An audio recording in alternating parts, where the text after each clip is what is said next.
I'd like to have our New Milford cadets lead us in the pledge.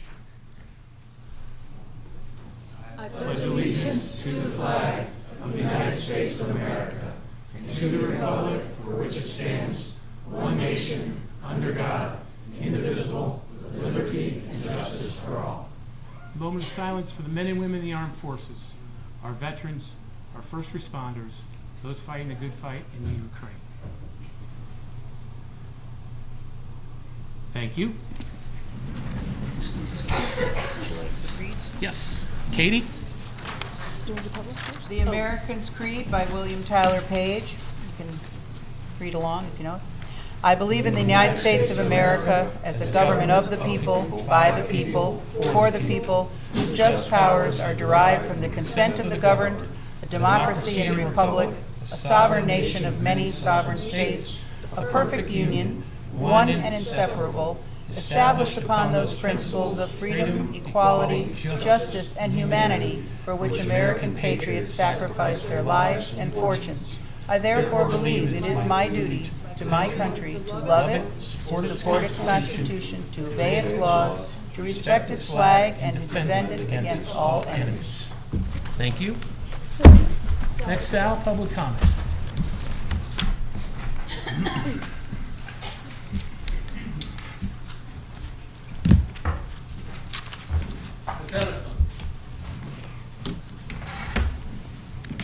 Pat Erickson, 65 Buckingham Road. Good evening, Mayor and members of the Town Council, and a special thank you to our New Milford cadets. You make us proud.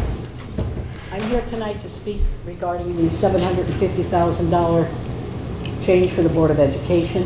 One thing I want to go on the record that I'm very concerned about is I want the public to know, because I worry about what the next budget years are going to be, because I think we're opening a huge can of worms by doing this, and I want the public to know that this is not Dr. Parlilo's budget. So please, when she comes before you next year, remember, she walked in at 12 o'clock and the ball already dropped. So she's got this handed to her, and she's only been with us a few months, and I'm praying she's gonna laugh, because I think we've been through 8 superintendents, and that's way too many. My concern is $750,000. I don't believe it should be a permanent place in SNS. I'm a firm believer that we need to improve Pettibone and finish putting people in Pettibone. But if not, I don't believe we're going to be able to keep the staff in SNS very long, because I think we're going to have an explosion of babies in this town. If you walked around Goat Boys, there was an awful lot of pregnant women. And during COVID, there were a lot of new grandparents in this room, weren't there? So I want us to think about those things. And I most especially, after going through the debacle with the oil tanks, we don't have people that sit on the school board that have building understanding, and nor should they have to. They should be dealing with education. They should not be dealing with floors and walls and that type of thing. I would really like to see this proposal go before the building committee and let them get their hands in it to see what they can do. But let's try to do this the smart way. When we moved into Pettibone, everything got thrown in that building. And I served on the committee, and to this day I will say there were places people put in that building with other people that should not have been. And right now that building is pretty full, but I believe we still have roughly 400,000 square feet in the addition that was built in the 60s. This building's still standing. It was built in the 1700s. I still think we can save JPS, and I'll go to my grave saying it. Thank you all for your time. Thank you. Mr. Malone?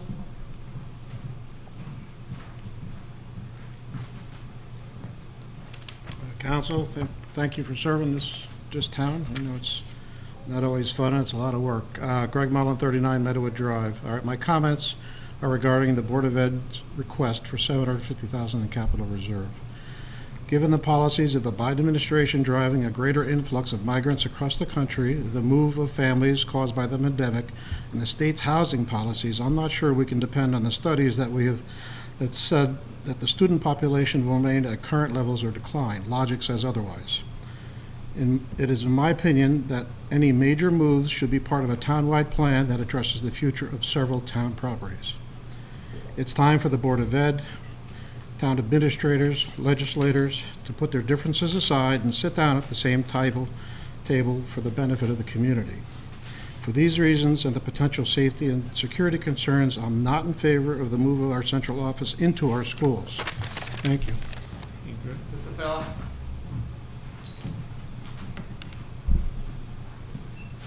Joseph Fail, 17 Calder Lane, New Milford. Often when I show up at these meetings, I have other thoughts when I first appear, but tonight I want to bring attention to something, and that's the 6 police cadets behind us.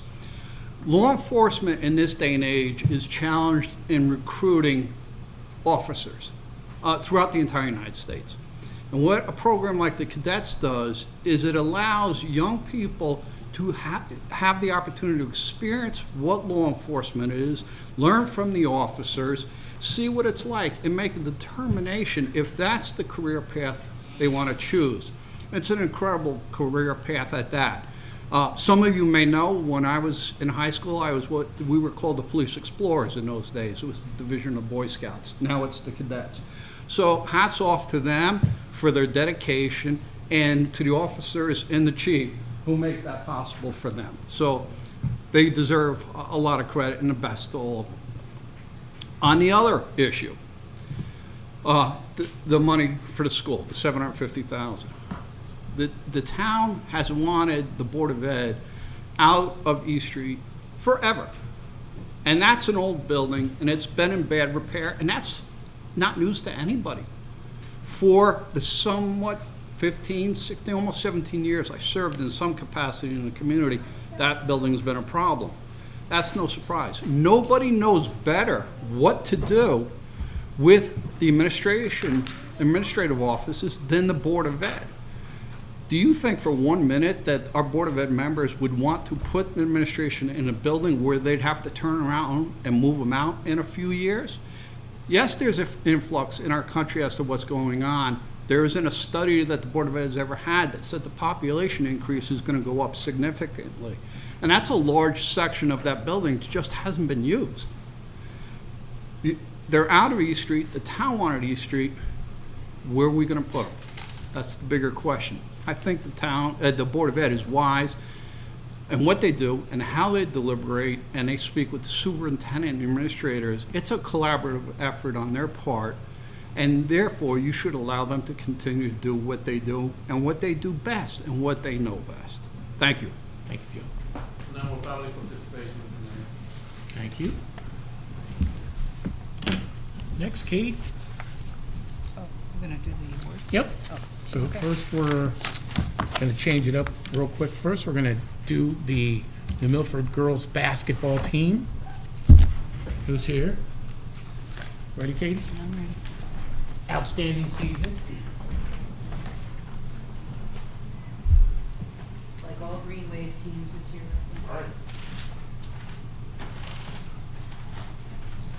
Ladies, we couldn't be more proud of you guys. We're in green and white, pride, that's awesome. A little bit about the team. You guys finished the regular season 15-5. Pretty impressive. And then you were 10-3 in the SWC conference game. You were the school's first SWC championship. Outstanding.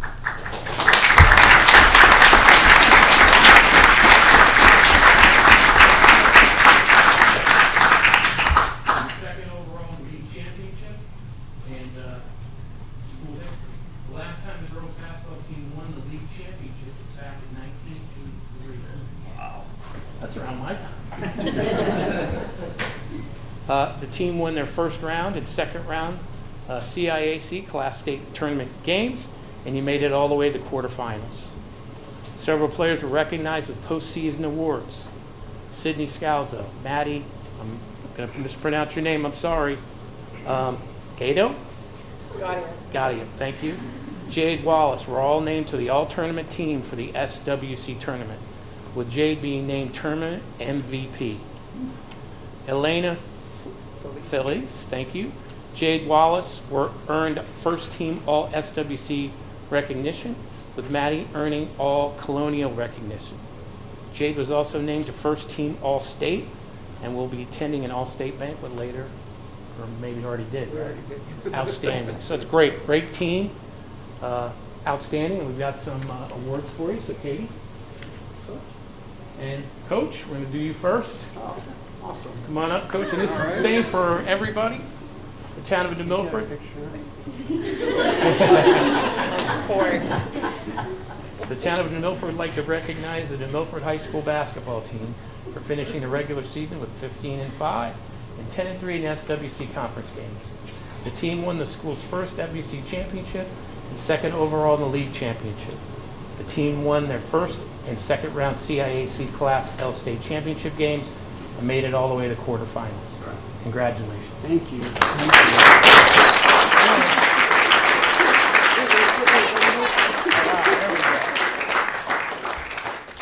And as a sidebar, ladies, for those who don't know, before your season, I saw a Coach at the grocery store. I saw it, yeah. And he said, "Are you going to come to some of the games? Because we're really good this year." I said, "Yeah." He goes, "Watch." And he was 1,000% right, Coach. Outstanding.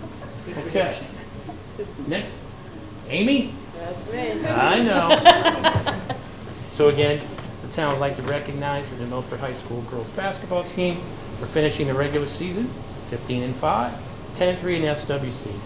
The team won the school's first SWC championship and second overall in the league championship. The team won their first and second rounds, CIAC Class L State tournament games, and made it all the way to quarterfinals. Outstanding. Thank you, sir. Thank you.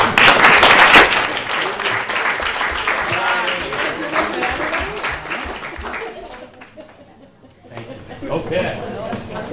All right. Now we're just going to name off some names. We all know what these say, right? All right. Where's Denise? Trainer.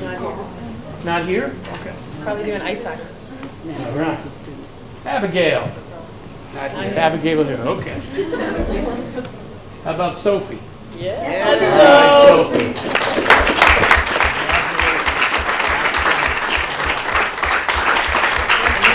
Next, Alyssa. Not here. Okay. Eliana? Nope. Okay.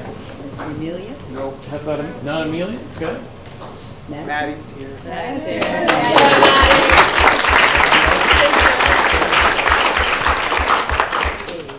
Next is Kaylee. Kaylee. All right, Kaylee. Next, Kelsey.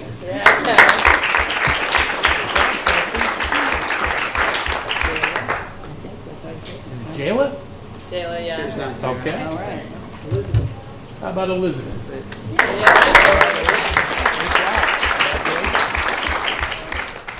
Carly.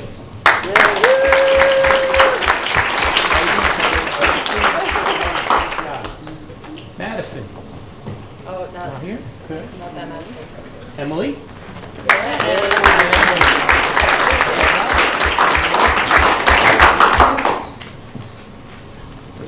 Tricia? Tricia, yeah. Tricia? She's not here. Okay. Sydney? Sydney. Sydney's here.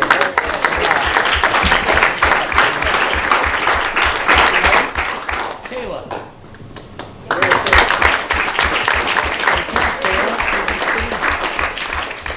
Rihanna.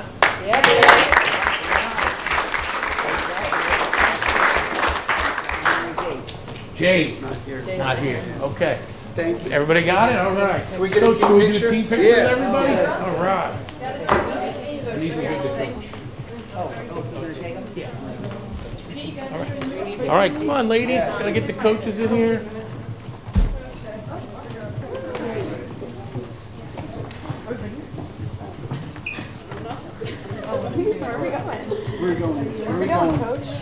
How about right over here, Coach? Coach, how many returning team members do you have? Everybody but these three.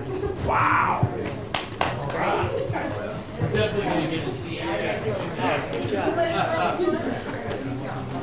Go right next to Coach. I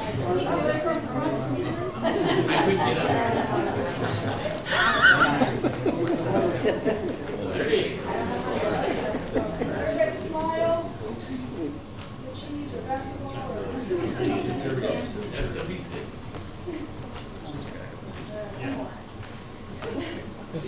coach's phone, so look at this one, please. Thank you. Outstanding.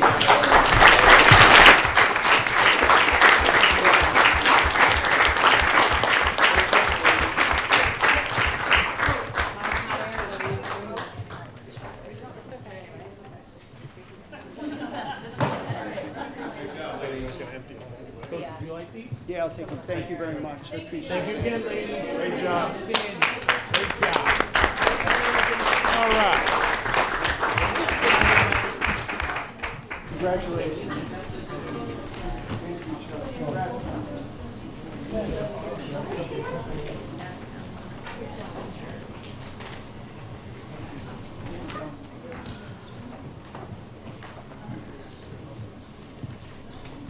And for those who don't know, New Milford, we're part of the Regional Animal Control. So not only is it New Milford, it's Sherman, it's Bridgewater, Roxbury, Brookfield, and got a lot of territory to cover. We do. And as we all know, a lot of dogs are here, up here in New Milford and all throughout the area. And you do a stellar job in making sure that those animals, if they need to be taken in, you make sure that it's done in a compliant way and solve these issues. So what we'd like to do today is do a certificate of appreciation, Cynthia, for you. And the town of New Milford would like to recognize Animal Control Officer Cynthia Wilcox for serving her community with compassion and professionalism, putting the well-being of the animals in her care at the highest priority. And we want to thank you for that. Everything you do.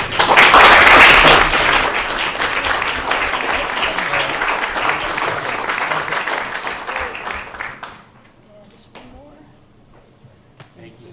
Thank you. Let me get one more.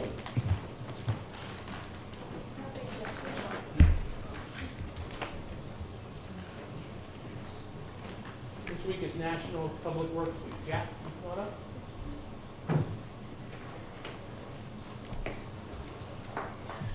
And this week we honor Jack, the men and women of our public works team, for all the great things that they do. Anywhere from, as we all know, plowing our roads, cleaning our facilities, paving sometimes the roads, doing all sorts of great work for our town.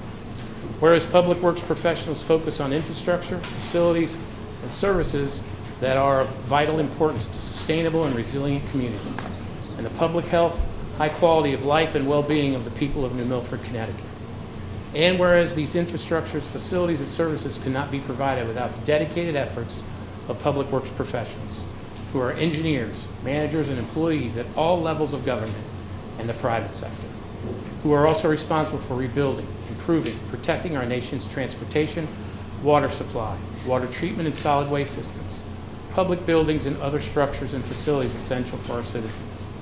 And whereas it is in the public interest for the citizens, civic leaders, and children in New Milford to gain knowledge and maintain ongoing interest and understanding of the importance of public works and public works programs in their respective communities.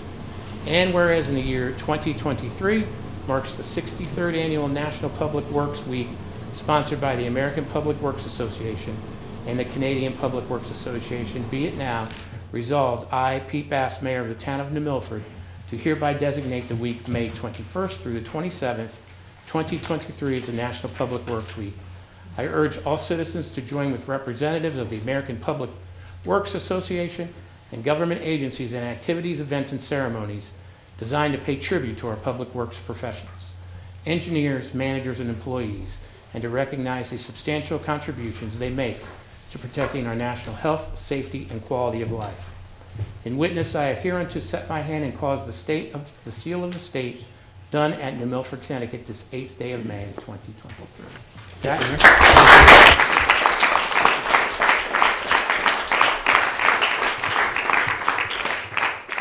And lastly, we have some great people with us. We talked about this a little bit before, and that's our New Milford Cadets. We have Chief Ceruto over here as well. Now, Chief, do we have a couple of cadets that'd like to talk to the town council first? Yes, we do. Okay. I wanted to first say that I'm so proud of our cadets. You did an excellent job in a recent competition. As they do, Chief. Yes, they did first, second, third, and although they're one of the smallest cadet corps in the state, they're the best cadet corps in the state.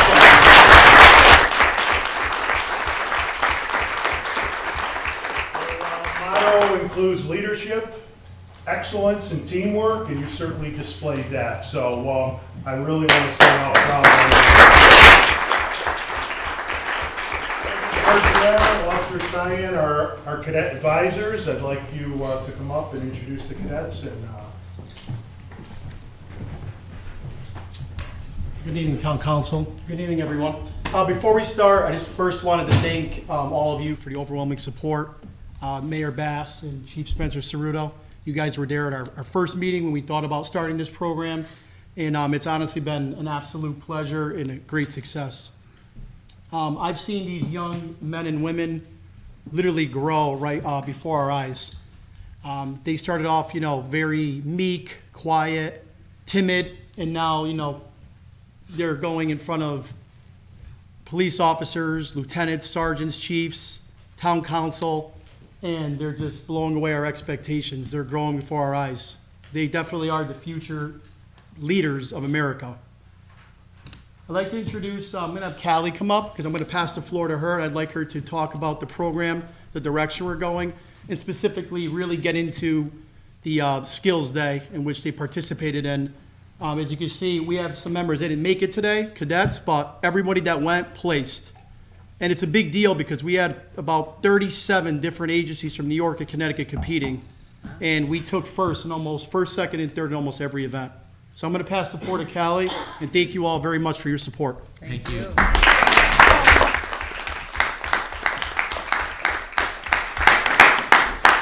Okay. Good evening. My name is Callie Thierfelder. I'm a sophomore at New Milford High School. I am also New Milford Police Cadet, a charter member. First, I would like to take this time to thank you, Mr. Mayor, our Chief of Police, Sergeant Vinny, and the many advisors of the cadet program, and to our town council for allowing me to speak tonight. Recently, we were able to attend the Northeast Regional Law Enforcement Education Association event held at Connecticut State Police Academy.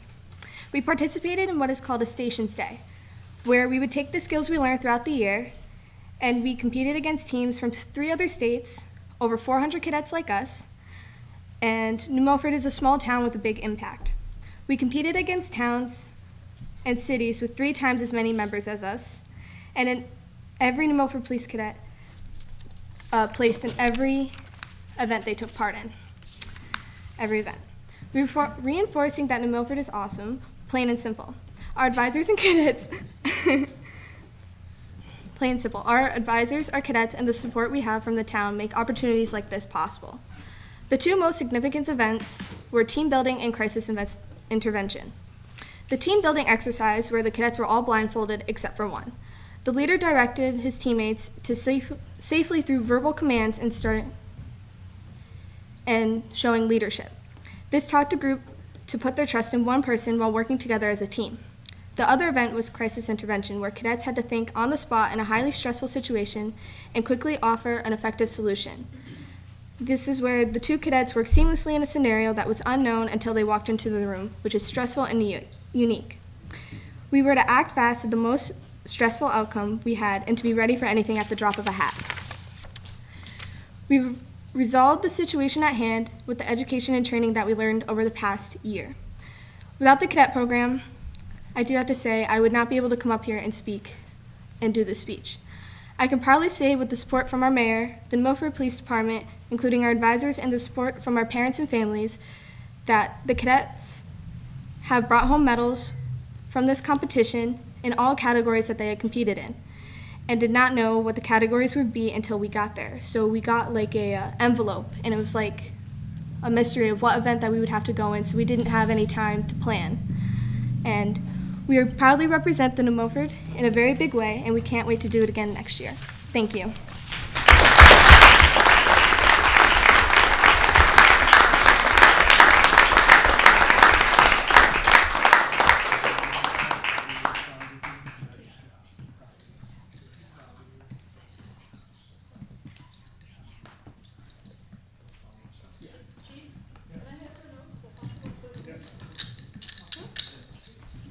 Outstanding. Awesome job. Great job.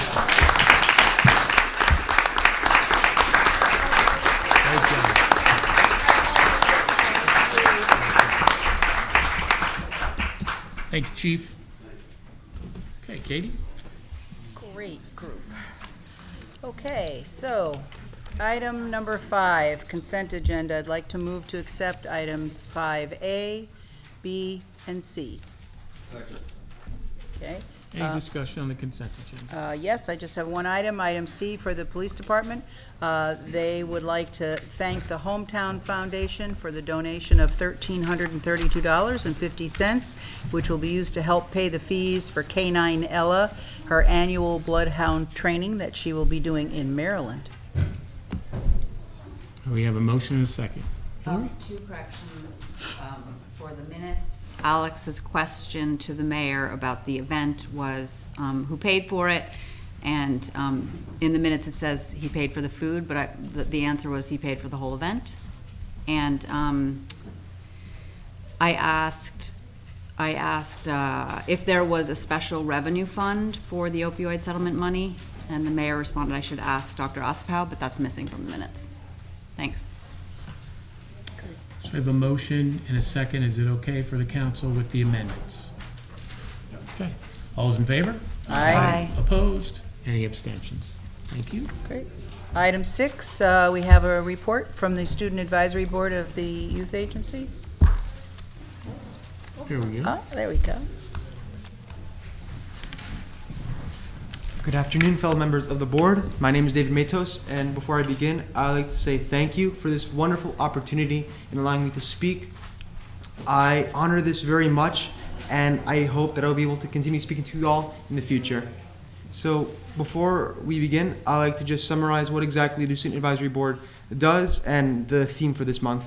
So the Student Advisory Board meets monthly, and it's a group of students that provide and discuss issues and topics. We are a resource for the direction and planning of the Board of Education, and we also have the chance to represent the youth agency within town council meetings and the Board of Directors meetings. Moreover, this month's goal is student leadership opportunities, so essentially positions and roles that allow a student to hone in their skills as a leader and to hopefully apply those skills in the future. So our first item is a review. So last month on the 26th, there was an event known as the Youth Service Bureau at the Capitol, and it was essentially for the entire day. Students went to Hartford, and we had discussed issues prevalent within our communities, so such as the role of social media and the representation of positions of authority. Moreover, we had the opportunity to pose questions to our fellow legislators and that may have been bugging us. So for example, if one of the questions that I posed were, how can one maintain open discussion? I myself participated within this event, and I found it to be very intriguing and enlightening, as well as another opportunity for me to enter within the politics of Connecticut, which I find to be interest. Moreover, throughout this school year, there has been an ongoing peer mentoring and tutoring program between high school students and the students from Sarah Noble and Schaghticoke. This is once again another leadership opportunity, as a student-led community would not only help and provide students with their homework and test taking, but also combat issues such as isolation and bullying, which unfortunately many of these students face. This is once again, as to repeat, another leadership opportunity which both helps students form connections, bonds, and also provide them with skills that they can use in the future. Although many of these programs may be coming to an end because as the school year is winding down, there will be 2 programs that I know of that will occur for 5 weeks. One of them is the Girls Who Code Club. This is another student-led program in which 3 New Milford High School students will facilitate and organize the teaching of girls from 3rd grade all the way to 5th grade in the field of programming and coding. Not only is this a leadership opportunity that enables these students to learn practical skills, but it also combats the gender gap in the participation of females within the field of technology. The other program they'll be running throughout the summer will be the Summer Thursdays, which is purely camp-oriented and entertainment-based. It is for 5 weeks to repeat, and it will involve 1 high school student facilitating and organizing this entire program, whereas counselors from the high school will entertain and supervise these students. Before I continue, I'll also like to mention that in regards to the Girls Who Code Club, the 3 mentors who will be organizing the entire program will come here next town council to speak. So if there are any questions regarding that specific program, feel free to ask them. And finally, so for our group of neurodiverse children, once again known as My Safe Place, we have invited students from the Litchfield Hills Transition Center to participate as a volunteer. This once again provides more connections of which the children who are involved within this program to form with, but it also provides leadership opportunities of which the mentors involved can use and apply in their future. Once again, I thank you very much for your time, and I hope to see all of you in the future. Great job. We look forward to it.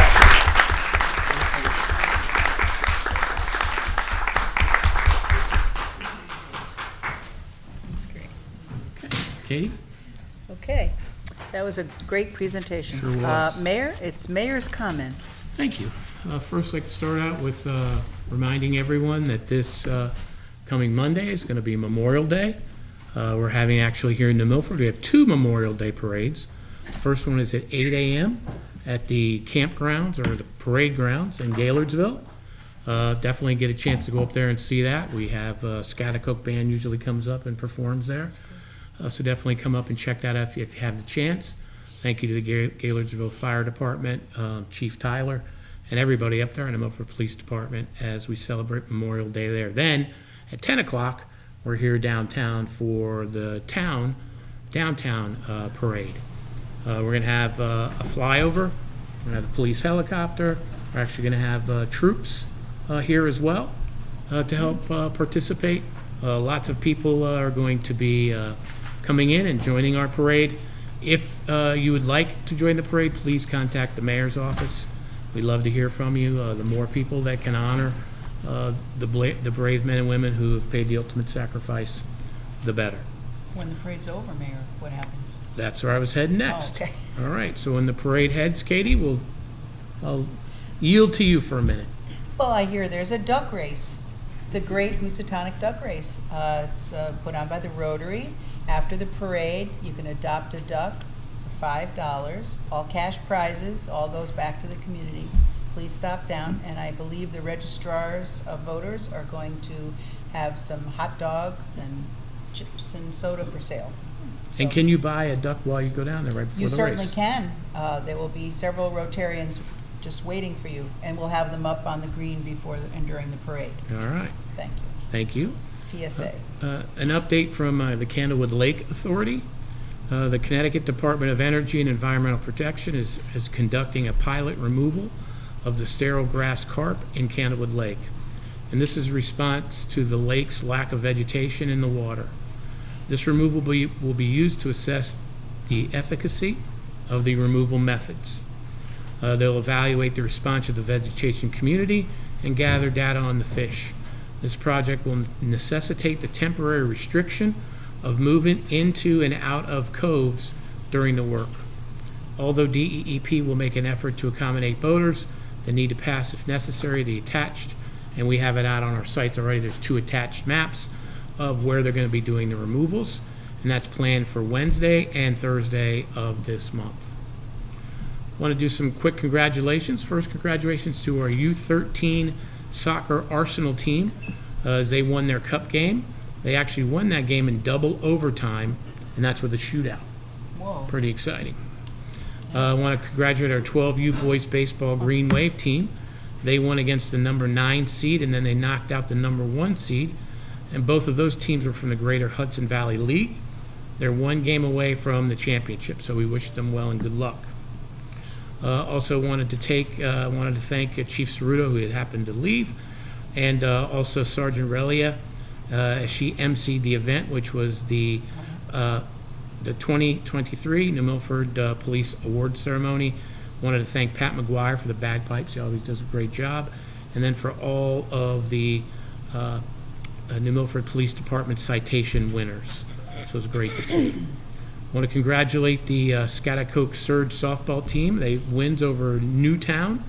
And wanted to thank the New Milford High School softball team as they came to support the Surge. And that was for their great out brain tumor awareness event. So congratulations. Wanted to congratulate Jack Morrison for his induction into the Youth Agency's Hall of Fame. Jack also is an Eagle Scout. Does a lot of community service, so congratulations to Jack. Also want to congratulate Dr. Nicole Altarelli. I would put this on for economic development, but since we're doing mayor's comments, and she just set up her second location, which is here in New Milford, Active Health team for their grand opening, which is right here on Route 202. It's located at 39 Park Lane Road, and it's number 1. And their mission is to integrate health professionals, which include nutrition, medical care, fitness, health coaching, all under one roof. So pretty amazing. Took a tour there, and we wish them well. Want to congratulate our Employee of the Month here at Town Hall, Lauren Hare. Lauren is one of our New Milford Social Services workers, and she's also our crisis navigator, doing a phenomenal job, so thank you to Lauren. Also want to congratulate Deborah Rose. She's our New Milford Poet Laureate, and with conjunction with the New Milford Public Library and the New Milford Commission on the Arts, they did a wonderful poetry reading at the library, and congratulations to all the poetry contest winners. Also want to thank our New Milford Postal Carriers, as we did the Stamp Out Hunger, the benefit of the New Milford Food Bank, and I want to thank them and all the people that put out those non-perishable goods by their mailboxes for our postal carriers to take, so thank you very much for that. Also, thanks to the Knights of Columbus. They'd had their car show, did a great job up at St. Francis. As we all know, the Knights of Columbus do a lot of amazing things for us here and for their church. I want to thank all the people that did come out and vote during the municipal budget vote. And the results, we'll start with the town side. That passed. 796 people voted yes. 443 voted no. To the poll question, was it too high? 474 people said it was too high. 655 people said it was okay. And 92 people said it was too low. On the educational side, that also passed. 668 people voted yes. 579 people voted no. The poll question, was it too high? People said 596 said it was too high. Okay was 317. Too low was 313. So we want to thank our voter registrars, Marcel and Sandro, all the moderators, the poll workers, the staff, both on the town side, the facility side, on the Board of Education, for their work for this budget vote. We also want to thank Oddfellows, Gaylordsville Fire, Walnut Hill Community Church, as they gave us their facilities as well to host the polls there. And also want to thank our DPW team and our New Milford Police Department team. And also want to thank the public that all came out and vote. What I did hear from some people was they felt like they didn't know that there was a budget vote. And if that's one person too many. So I'm going to be with our police department, our public works team, our social services team, our senior team. We're going to come out with a standard operating procedure of how we can get people to know how the vote is going to happen, both during budget time and during an election time. And I'll have more as we go through with that as well. Also wanted to thank our New Milford cricket team. A good season. They started theirs this last week. They had their opening season, their opening game against Norwalk. So we're excited for them, and let's go Green Wave. As far as some of the infrastructure projects we have going on, we've got roads that we're currently doing now. Katie, from Buckingham Road, they're doing some of the infrastructure work, some of the drainage that we're doing there first and foremost. We're also doing Kennewood Lake Road North, and that one there's two processes. So we're doing one section now, and then we're going to be moving on to the lower part that attaches to Route 7 after that. Also Bostwick Place, High Street, South Main, and Middle Street. Work we're doing as of this week as well is we're going to be doing Patriots Way, which is starting tomorrow. We're doing the paving of that as well. We've closed part of the parking facility so we can get to there, then move it that way. We've let the public know through different means, whether it be through social media, It'd be through emails, notify New Milford.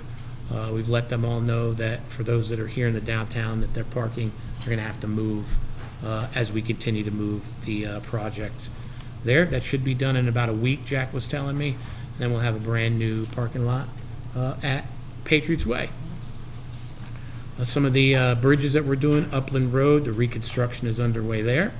The contractor and the Connecticut Department of Transportation Engineers, they're continuing to work on there. They want to make sure that there's no electric wire interference or any of that stuff. Mariel Bridge, that project is scheduled to prepare the final bid documents, and they'll be released in the fall.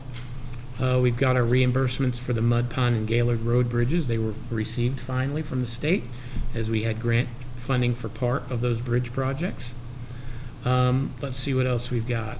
We're also doing town hall exterior windows. They're scheduled to be painted. So that'll make the whole facade that we've done. We did the roof and then did all the crowning. So this will make it even nicer. So that's happening.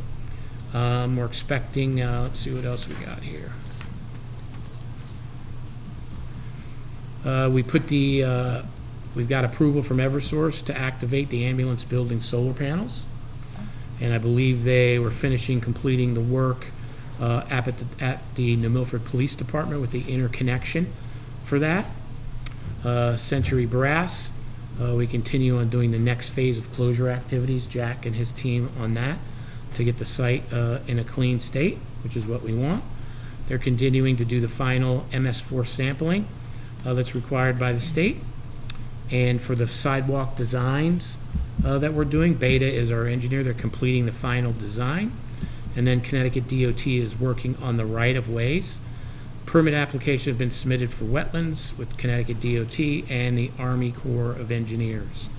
As we all know, the sidewalks are those that will be from the condo complex to the south of the high school, all the way up to where Savings Bank of Danbury is. That's the first kind of row that it is.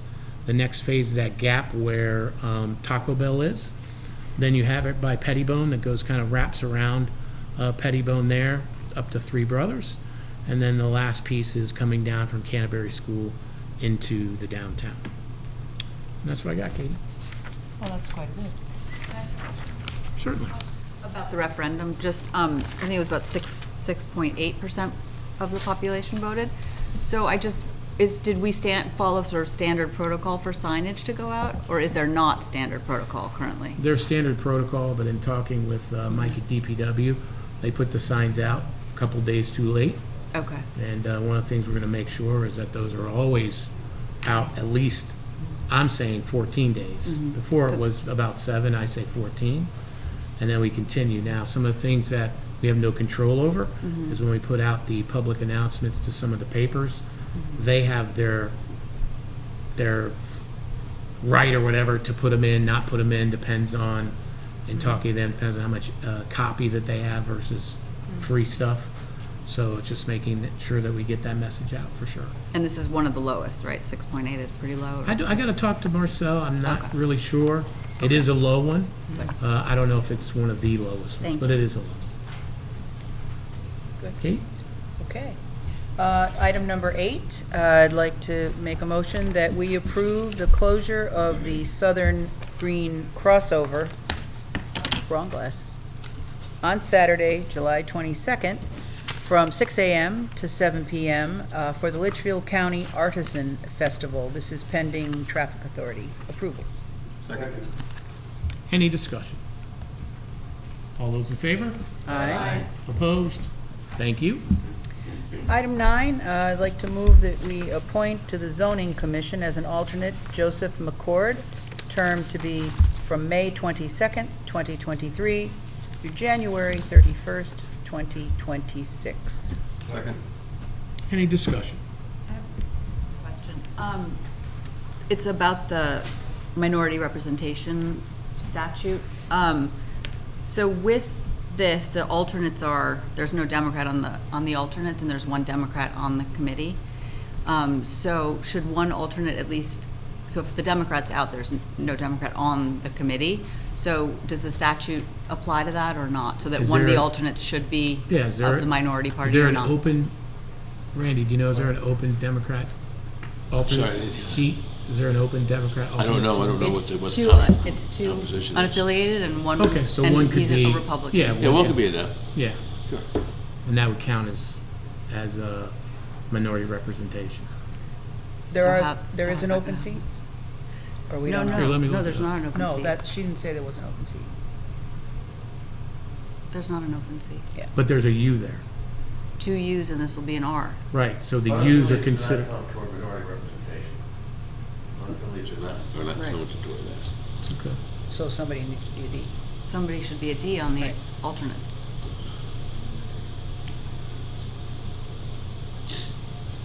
Randy, what's your opinion on that? Yeah, you're gonna have to, the alternates do, the minority representation will do apply to alternates, Right. both in the charter and in the statute. There we go. And is there a regular seat? Oh, there's no seat. I'm pulling it up now. I think you're filling the vacancy right now with this This was the nomination. only one then, Mhm. yeah. I didn't look.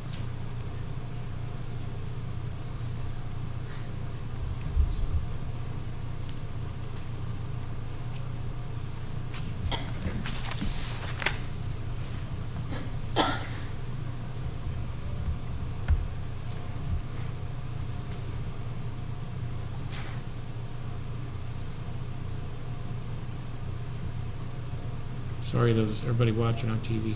With bated breath. See the excitement of the town council operation in person. Okay. Details, details.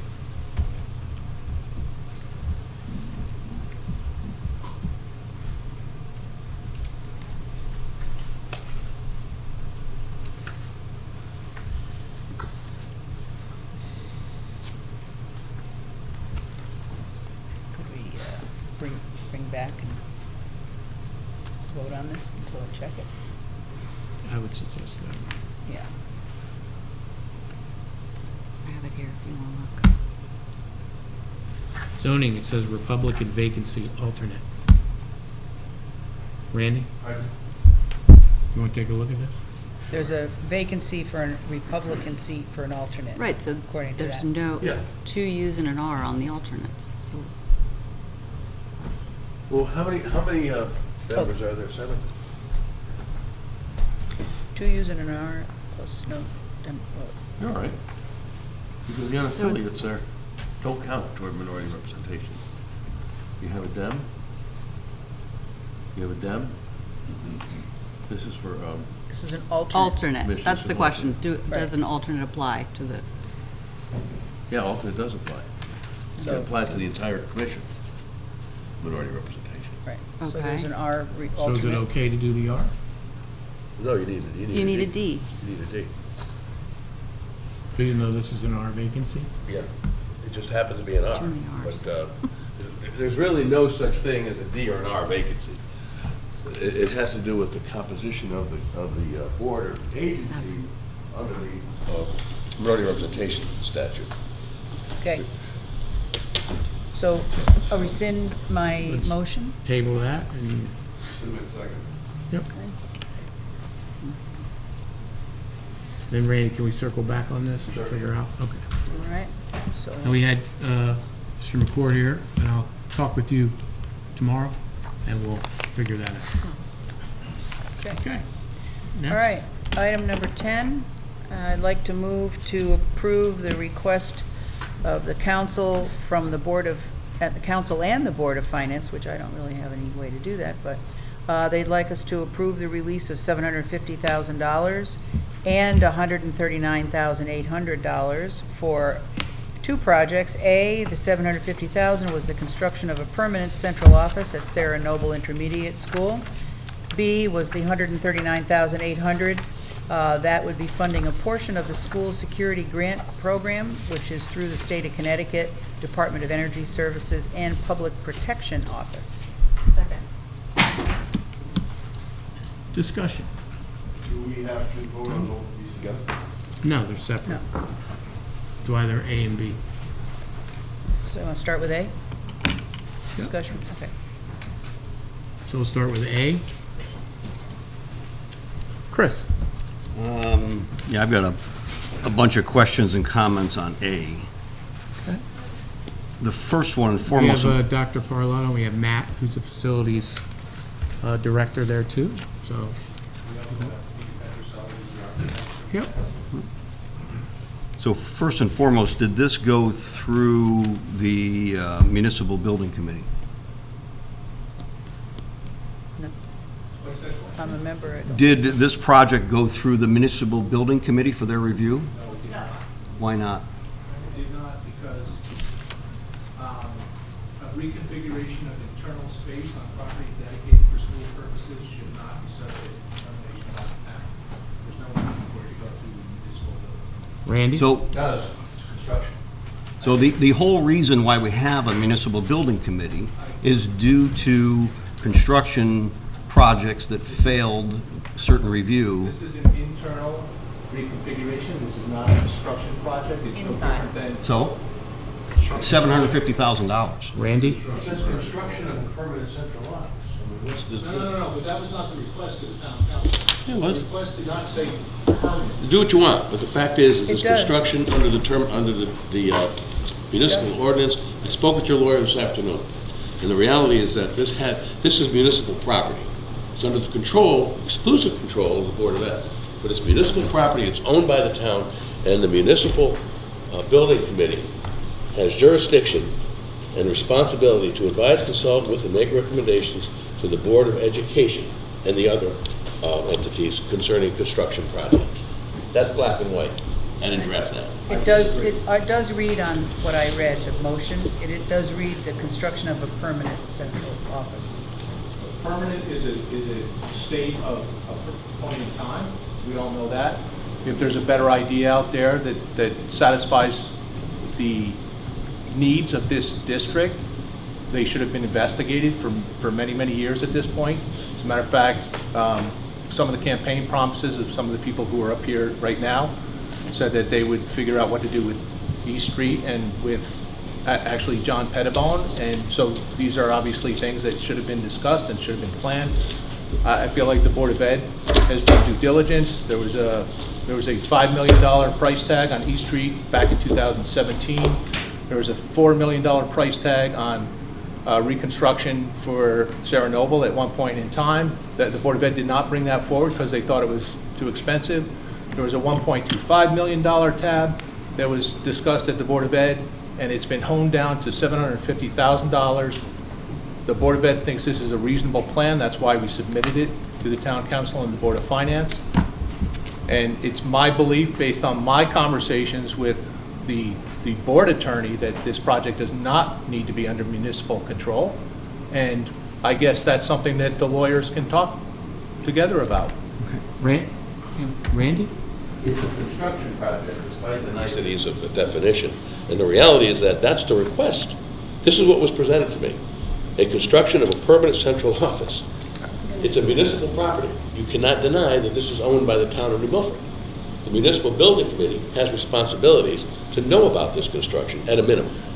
That's my opinion. I'll call Zach again tomorrow, but I talked to him about 2 hours ago. I think I still have. Chris? I've got quite a few questions to go over. Are we moving topics? Can we, or just? No, still on this. Okay, go ahead. No, I mean municipal building. Oh, I believe it was already $100,000 allocated for the move from East Street to Sarah Noble, correct? What was that spent on?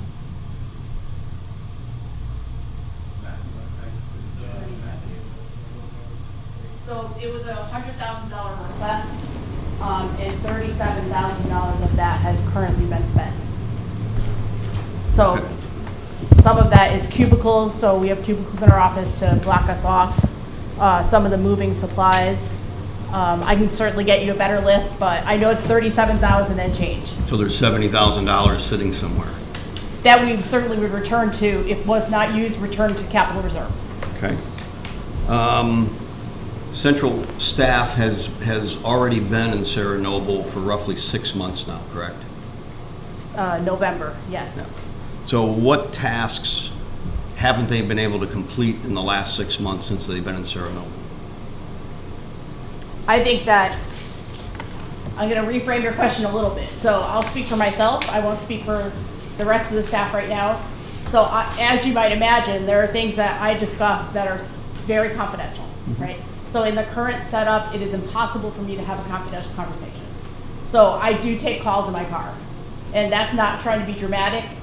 That is the reality of the situation. Same thing with special education, which has, participating in meetings that have to do with student information. Not much privacy. Same thing with human resources. No privacy at all in human resources at this time. So because it's a shared space, there aren't walls. The cubicle, obviously, you can hear right over it. Okay.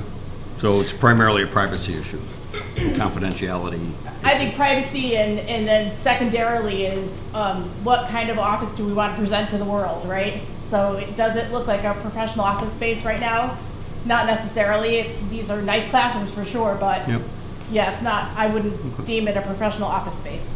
And I don't want anybody to take my comments and questions to think that I don't value the service of the central office personnel. That's not the case at all. But we break it down a couple different ways. So if you look at, I believe there's 19 people affected, 750K, we're roughly, if you want to look at it that way, $39,470 per person. And if you look at square footage, and this is what really is eye-opening for me, and quite frankly, the documents we got weren't very helpful, right? There's one drawing, there's no dimensions on the drawing, and I even tried to apply a magnifying glass to read what the different rooms are, and you can't see it, so small. But I did see it's affected 14,971 square feet. So that really equals roughly 788 square feet per person. That seems excessive to me. If I may, I don't think that, so we're not dividing equally because there is some conference room space. We have meetings all the time. Right. Yeah, so. Yeah, and I couldn't it's see, I not mean, equal, yeah. there's a main conference room there that looks fairly large, but it's not dimensioned, so I don't know how big it really Right. is. We did turn over the documents that were requested though, so that's what. Okay, can we get documents that can be read and maybe dimensions? Do we have that? I don't know if we have that. Yes, we can provide documents with more Okay. square footage. Has this gone out to bid yet? Only for architecture. Only for A&E, architecture and engineering, only for architect and engineer. Okay, and how many bids went out? They will be received on this Thursday. You've sent RFQs out and you're going to receive the bids back? Correct. RFPs. So how many RFQs went out? One RFP went out for architecture and engineering services. Oh, just one, okay. I think you should have had that in your packet. No.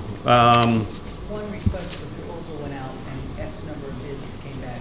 No bids came back. No, They'll be no opened bids up came Thursday. back yet. Thursday, the bids are due. This Gotcha. Thursday. That's what Right, it but, said. okay.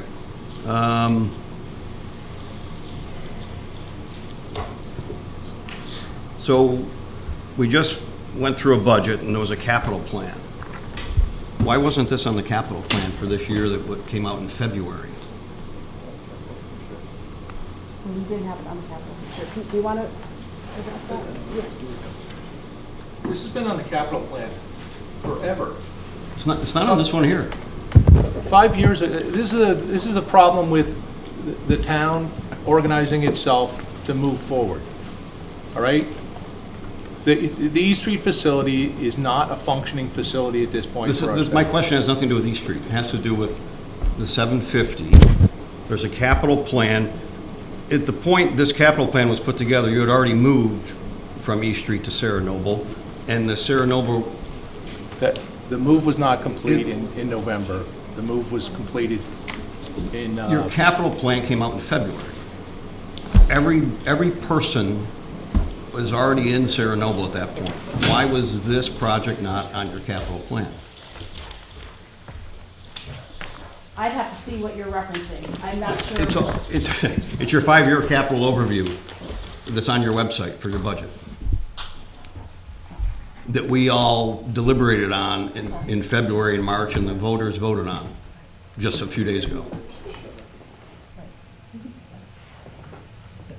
that capital is from last year. This February is just showing last year's capital plan that was done last summer. So that, this So what you're 750 seeing was for the on, 23, 24 is from, that would have been set up last year, this year's capital. So what you're seeing in February is just a reflection of that, not an alteration of that. so 23, 24 is on this plan. You're looking for this But money in that plan was 23? developed last year. So the 22, 23, that was Okay. all set in place, in motion last year, Okay. last summer. And I see on here, you've got 75,000 for the state mandated HVAC evaluations for all the schools, right? That's gonna be done this year? Or it has to be done by From statute? what it's Yeah. looking like, the state is going to defer that to have to be done next year, from what I'm hearing. They're gonna move it out a year? Yes. Okay. Yes. that's So, not- and I think there's some people that are concerned we're spending this money and we have air quality issues in buildings.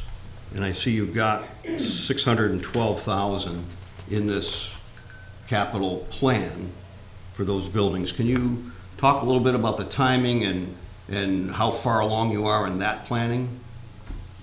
So the state legislature just passed and codified the actual inspections of the HVAC. So when that's conducted, then we will have a better understanding of deficiencies. I think they're also looking at indoor air quality based on contemporary standards. Obviously, when you had a building that opened up in 1967, you're only obliged to have it up to those standards. So if you look at a school like Hill and Plain School, you merely just have no HVAC equipment. You essentially have exhaust fans and you open windows. So as far as deficiencies that we have, our equipment is up and running based upon the standards when it was installed. So I guess just, and this is my opinion, but I think there's others that share it. And again, we value these 19 people in central office, but 750 there, and we've got hundreds of kids in hot weather taking standardized tests in maybe not ideal conditions. And then when we have to send them home, we send the whole district with thousands of kids home. I think we have to value class time, or put a real value on that. Let's see, what else do I have here? Have we thought about any other options for central office other than Sarah Noble? Can Wendy speak on that? I mean, she walked with the mayor to look at different facility spaces to potentially move central office. But I'd be I don't want to step on anybody's toes, I really don't, so I'm being very careful. I do have a question, I have the answers, Mr. Cosgrove, because I think the answers are important. You asked a question about the $100,000. I have a list of the breakdown of those components of the request that was sent to the council. And they were for interior door upgrades, office space dividers, intercom, access controls, phone and fax integration, security cameras and signage, roughly. And that's roughly 37, 39,000? No, this was the 100,000 that we sent over to the town council, the request on November the 28th. So that was that. Out of that, it was 85,200, and the board made a motion to change it to 100,000 in case, rather than having to come back and forth, as you know, it goes to 3 bodies for a time issue.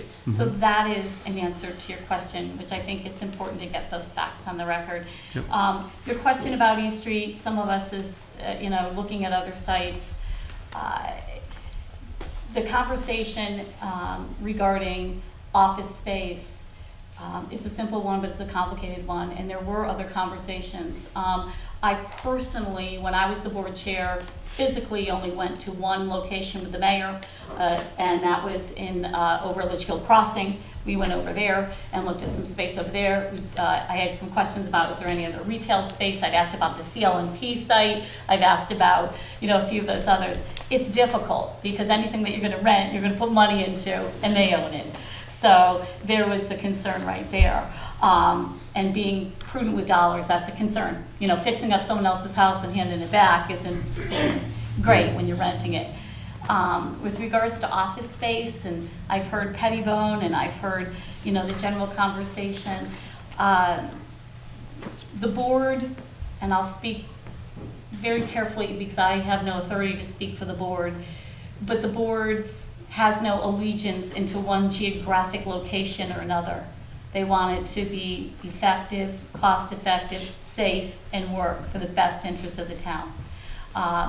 I tried to say that the other night. I've never had a board member come to me and say, you have to do this, you have to do that. So with all that, there have been other conversations, but I think that that had been moved up a little bit in, where we were on a few years going through this. And then, of course, with the heating issue at East Street.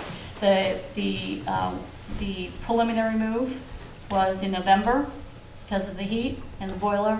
And as you know, some of our staff moved out on a smaller scale. I believe special ed moved out about 3 years ago. So the conversations have been there. So in terms of other options, and admittedly, this might be a really goofy idea, but the Larson home on the high school property, is there any shot at turning that into a central office facility? It's only a couple thousand square feet and it's currently occupied by facilities. So it is a 200-year-old farmhouse that really doesn't have the square footage necessary to conduct. In fact, East Street was 31,000 square feet, so this is really about half of that footprint. Obviously, East Street had the gymnasium downstairs. It was not used for office space, but it's certainly the 15,000 that you've alluded to in Serenova is a smaller footprint. Okay. And is it possible for any central office workers to remote work as they might have during COVID? Most of our work is on site in the schools. So it's, So those 19 people are inside the schools usually, not in central office? well, meaning in the central office, but Yeah. Okay. yeah, meetings in schools, going to visit schools, going to see locations. Mhm. I guess, myself and I think a lot of the teachers and parents want to understand more about what we're doing with the air climate in some of their schools in terms of a priority, because I think that's a real issue. And between that and I want to see this go through the municipal building committee before I would ever support it. So I'll leave the floor. This seems like a simple thing. Why don't you just eliminate the word permanent and have construction of a central office at Sarah. It eliminates the whole thing about the municipal building committee. And my other question is, why was this never brought up to the Board of Ed before, that they were going to have to go to the municipal building committee? It seems very strange to me. I don't know. So to answer Mary Jane's first, Randy. Construction is the word. I didn't write the ordinance, that's what it says. And it's a municipal property. So the ordinance, I'm worried about this ordinance. Can I ask, or are you still, I'm sorry, I didn't mean to. Sure, yes. Well, so what's the answer about the municipal building committee? Why was this never discussed with the Board of Ed? I mean, you must have known that this was So going to Mary happen. Jane, I don't the Board get of this Ed at has all. a person that's seated at municipal building. They're there every month. The Board of Ed signed the MOU for this. So they're perfectly aware, as the town is. That they had to go to the municipal building committee? If they read it, I'm sure they would know that. Can anybody answer that on the Board of Ed? Were you aware that you had to go to the municipal building committee? Did anybody make you aware of that? Randy says he talked to the board lawyer 2 hours ago. I talked to the board lawyer an hour and a half ago. So we have a disagreement about this legal standing. Randy has one position and the board lawyer has a different position. So I don't know how to resolve that in this forum for you, Well, right? my discussion with Zach, Shuren, was that he hadn't heard of this. And I hadn't heard of it until 4:30 today. And he said, this is an issue. So he didn't say it didn't apply. He might feel that because the control is with the Board of Ed, that it doesn't have to. But it is, I can't rewrite the ordinance. The ordinance says construction on municipal property. Do you believe that I made up these words that said a reconfiguration of internal space on property dedicated for school purposes should not be subject to determination by the town? Do you think those are normal people I words? have no or what? idea where you got those words, but I don't really care, because what I care about is this ordinance. The ordinance says construction must go before the municipal building committee, and the letter says this is construction of a permit. I found out about this at 4 o'clock. So Whoa, I didn't. I was involved in that, so. It says construction of a permanent office building. All right, you know what? I think this needs to be settled before we discuss this any further. I think have the no two problem, I don't care attorneys what you need do, to but I'm just discuss telling you this. what it says. Well, You know, I think this is inappropriate. I also think there may be deeper questions about this ordinance, that every single thing that's done in the town has to go through the municipal building committee. Their most recent job was the high school roof, which I'm very concerned about. So maybe this body needs to look at this MBC. I mean, this is another conversation, but the fact that this is the issue that we're raising to stop this project that has been on the table for almost a decade to find them another location. It's been whittled down from $4 million. They've worked, rigorously with the architect to bring the price down. They've gotten it down to a very reasonable number. And now here it is before us. And we're gonna say that because it hasn't gone before this committee, that frankly, I think we should talk about. Who sit on that committee. Well, I Please think we don't should talk, disparage I'm not it, disparaging okay? the committee, I'm just And if you saying have, this is a you have problem. gentleman over It's a here problem. from the Board Mayor, of Ed, and, Yeah, that's fine, So but here's there've been some what I don't problems. understand, why we're quibbling over the legalities of it. We have a building committee that literally has hundreds of years of experience in commercial building, and they did not cause the fire, so please don't bring that up. They didn't But- cause the fire, but- but They were not- they oversaw So, that. no, I'm I would like- not finished yet. I'm not finished I yet. asked the I have the question. floor. I asked the question and he didn't answer it. Chris will finish, then he'll. All right. So we don't want to take advantage of it because we're worried about, I don't know what we're worried about. I don't want to speculate on that. But why would we not pass it through these experts in commercial construction? They're not experts. That's They the are problem. experts. Can you name two people on it, Mary Jane? Can you? So you don't even know who's on it. These guys are experts. Tommy Pillar? Yes. Yeah, he's not an expert, sorry. Excuse me. Excuse me. Excuse me. You don't know the meaning of an expert then. Please, give me a Excuse me. Can we just cut to the chase on this for a minute? No, I was next, and I would like to ask Mr. Helmus to speak to that. I would like to make a comment about the municipal building committee. I struggle with confidence in the municipal building committee to exert command and control. And then the Milford roof is a perfect example of why I lack this confidence. They're supposed to provide, according to the charter, to undertake, supervise, manage, control, and execute authorized and funded building construction projects. So under their guidance, under their authority, we had 2 roof fires. One roof fire, all right, that caused our wood shop to be shut down, all right? So the result of that wood shop fire was a $125,000 taxpayer expense for us to repair the HVAC. That's not supposedly covered by insurance, not covered by the town, it's just an additional expense for the Board of Ed. 2, a pipe was dropped through the auditorium while school was in session. This is all under the authority and guidance of the Municipal Building Committee. 3, there was another fire, a bigger fire. It's a catastrophe. 4, we just received information, and we didn't receive information from the Municipal Building Committee in any kind of a formal document. We didn't receive it from anyone on the town council, but 40% of our roof currently in construction may need repair because they didn't put enough screws and fasteners in that roof. So this is under the Municipal Building Committee's watch. And so I have zero confidence right now in the Municipal Building Committee, and as I said, disagreeing with Randy, of course, because I talked to our lawyer, that this is an internal renovation.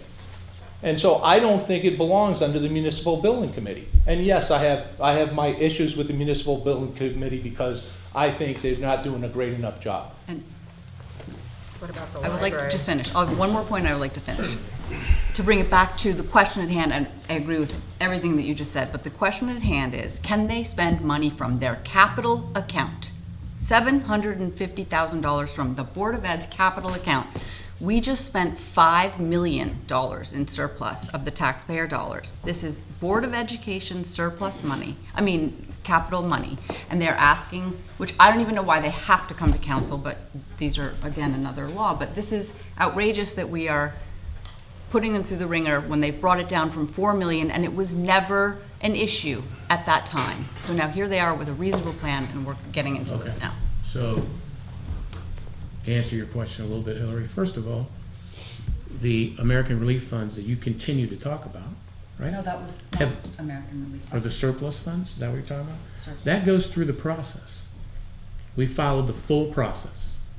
We didn't deviate from the process, which was come before the town council, come before the Board of Finance.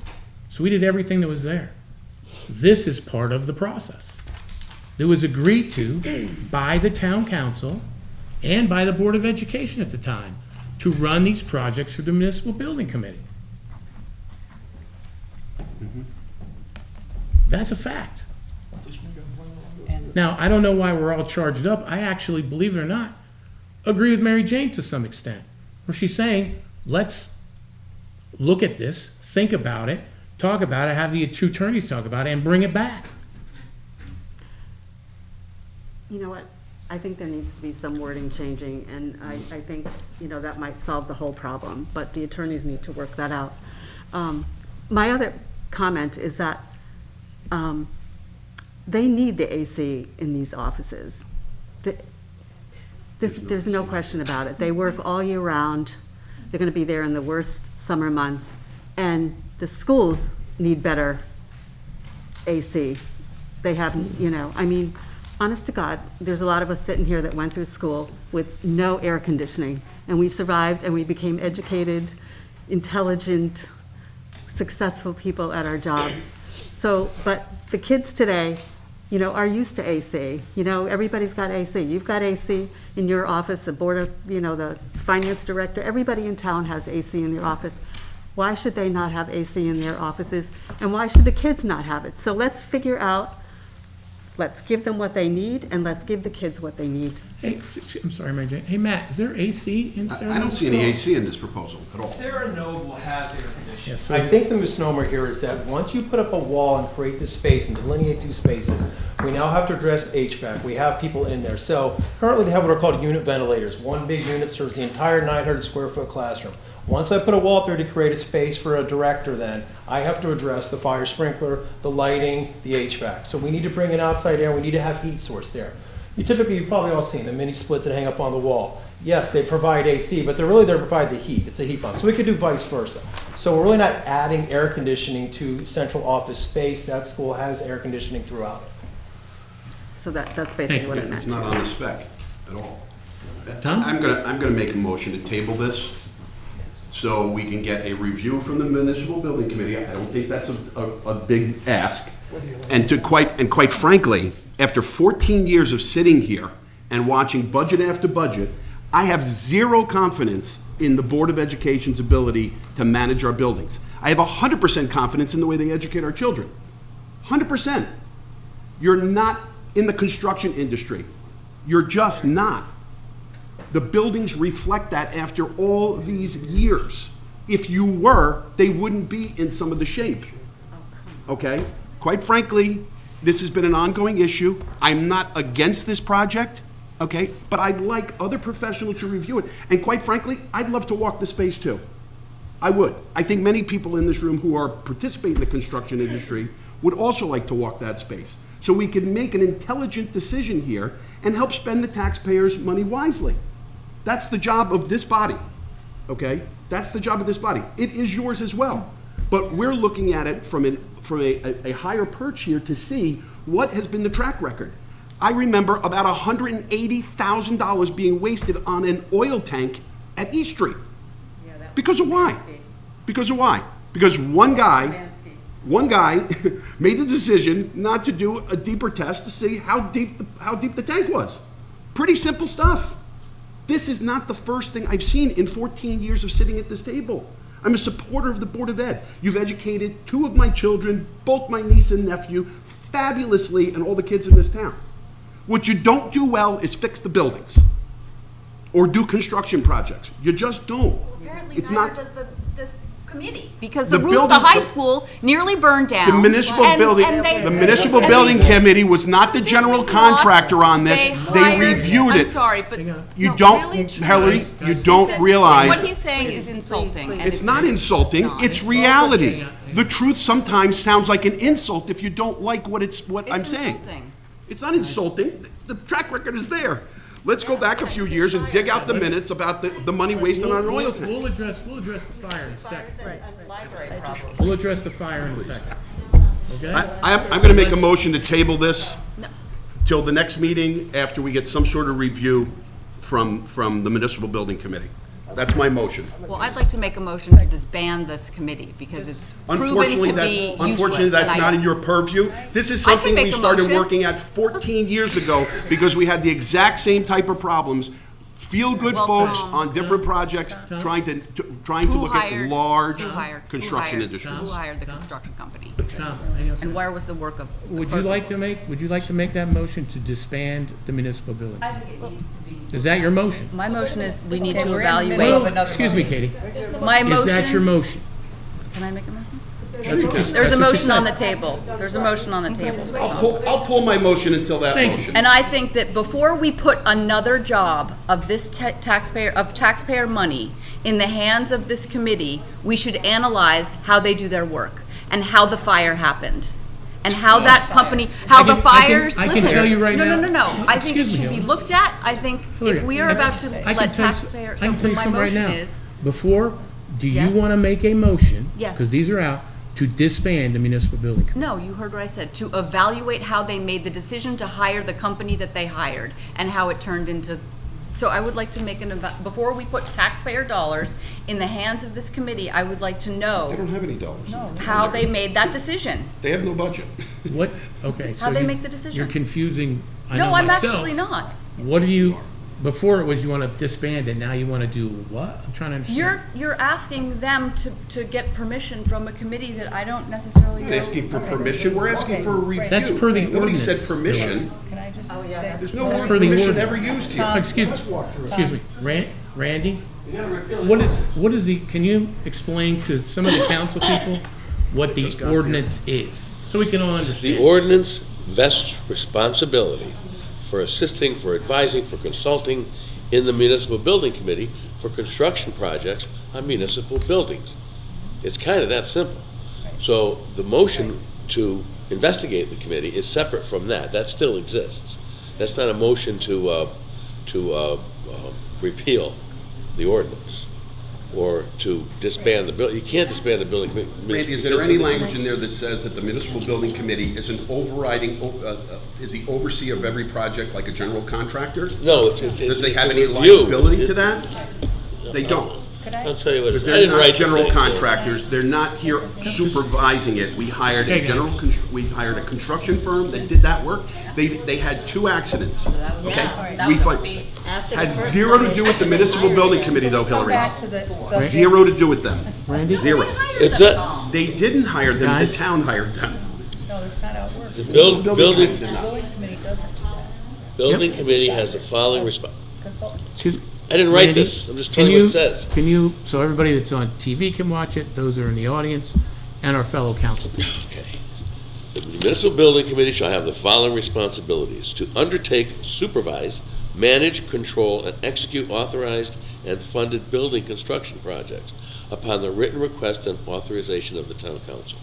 B, to advise, consult with, and make recommendations to the town council, Board of Finance, Board of Education, Planning Commission, Zoning Commission, Park and Recreation Commission, and other town boards, commissions, agencies, and departments concerning the scope, cost, and feasibility of both contemplated and approved municipal building construction projects. C, to negotiate and recommend to the town council the approval and execution of architect, construction, and other contracts for municipal building construction projects which are within its jurisdiction and for which necessary funds have been appropriated, and to have all other powers which are necessary to it, I'm sorry, I got allergies today, sorry, to perform its duties as herein set forth. That's what it says.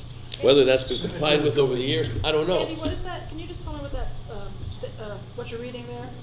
This is section 2-144 of the Code of New Milford. Thank you. Responsibilities of the municipal building committee. Thanks. Katie and then Mary Jane. Yeah, I think that the back and forth here, that's not about this topic, which is on our agenda. And the Municipal Building Committee isn't on a job site every day. It's about consultation. It's like a committee for planning or zoning. They don't go out with a draftsperson or to cite things. There is a tremendous amount of experience on that committee. All I'm going to say beyond that is about this particular thing. Tom, you come to the meetings. Peter Helmus has been to meetings. Wendy's been to meetings. I mean, and they are also, I know Wendy and Tom have been around a long time and certainly realize that the building committee exists. And to say, why didn't the building committee go to the Board of Ed, it really wasn't all that well known that you'd already gone out to start this, and here it is on the agenda, and this is where it should be discussed. So I could also say, Hillary, that we don't have all different departments in the town who are oblivious to it, and maybe they didn't know about it, maybe they did, I don't know. But it is in the ordinance.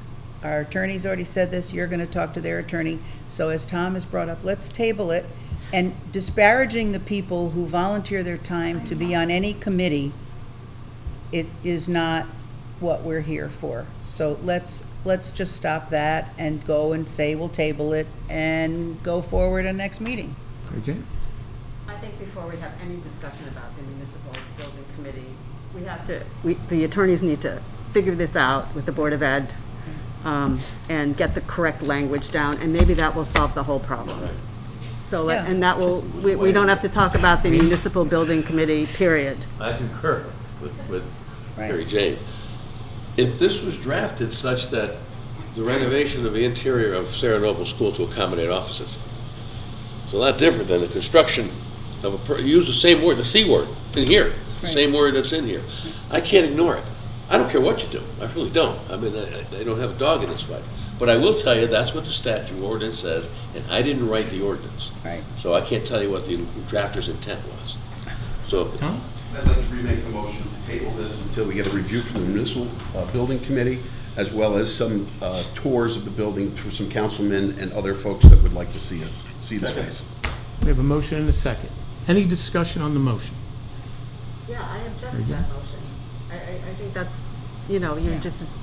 you just ignored the whole piece about the legal thing. Like, we don't need to do the municipal Well, that's thing gonna unless we This get is the the legal purview of piece the town down. council, okay? Regardless, we do have the right to know how the money is going to be spent and to have anybody know how it's review gonna these be spent. projects.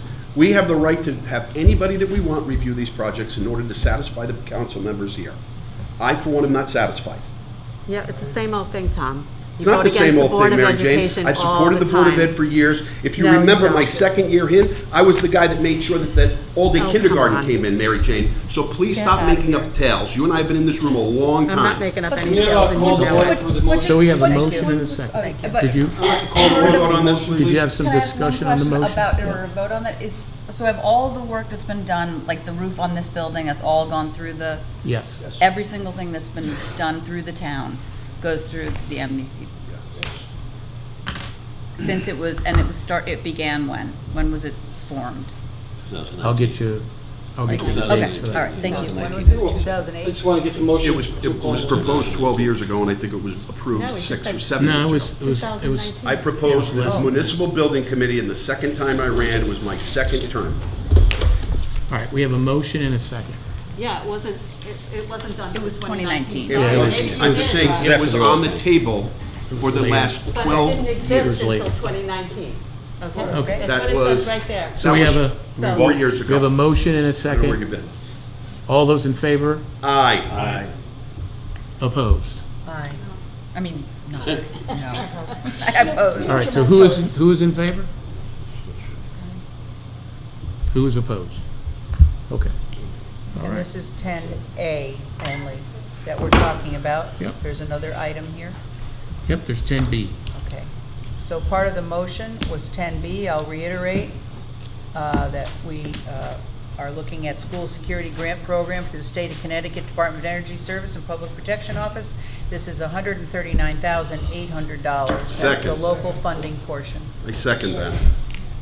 And Matt, could you give the council kind of an update on what this is? We're limited on how detailed I can tell you, other than for security purposes, we're looking to expand things such as door controls, camera systems. I'm trying to think of some other things we're on the grant. The radio system that we have currently in place at Scaticoke and the high school, and updating those. Awesome. Any discussion? So, AJ? just a question, do we need a motion to have the attorneys, you know, relook at this again? Do we need a motion This for is that? a grant program. This is They're just what we're asking talking for about now grant is B. funding. I know, but. It doesn't have anything to do with them. I know it doesn't, but I just want to get that out there so that if we need to have another motion, I understand. we'll have another motion. This is for radios and all that other stuff, right? Without being. Right, too- you don't want to talk about Yeah. it. Yeah. Tin cans. Gotcha. Here we go. So, we have a motion and we have a second. Any discussion? All's in favor? Aye. Opposed? Any abstentions? Thank you. Thank you. All right, so do we need a motion for the attorneys to get back No, together? the motion Randy? passed. Okay. The motion We have passed. the will of the council to direct Randy to speak to the Okay. Board of Ed Attorneys Act to do that. Okay. Okay, item 11. What I would make, there's a lot of verbiage here. What the motion would be is that the New Milford Youth Agency would like to take their ARPA funding, they're receiving additional ARPA funding from the state of Connecticut, and they would like to move to account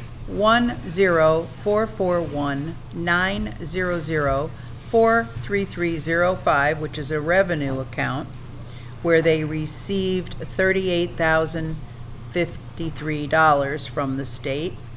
It was budgeted for $30,840.